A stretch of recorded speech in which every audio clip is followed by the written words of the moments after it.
زندگی بھر ہم نے اپنی مرضی چلائی، پر کیا کبھی سوچا کہ ہمارے کریم صلی اللہ علیہ وسلم انہوں نے اپنے آخری وقت کیا کہا تھا؟ دنیا چھوڑتے وقت بھی ان کی لبوں پر ہمارا درد تھا، اور انہوں نے بس اتنا کہا، بیٹا نماز کا خیال رکھنا اور کمزوروں کا حق نہیں کھانا۔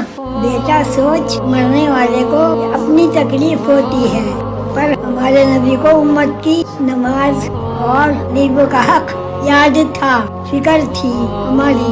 قیامت کے دن سب بھاگیں گے، پر ہمارے نبی ہمیں ڈھونڈتے پھریں گے، اور ہم آج ایک نماز کو بھول جاتے ہیں۔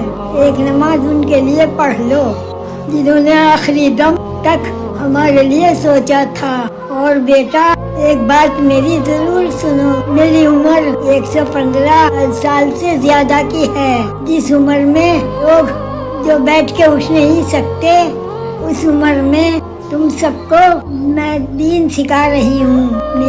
میری بات مانو بیٹا، اچھی باتیں سیکھا کرو، میری ویڈیو کو زیادہ سے زیادہ شیئر کرا کرو، مجھ سے جڑے رہا کرو۔ تمہارے اماں ہمیشہ تمہارے ساتھ ہے، انشاءاللہ، آمین۔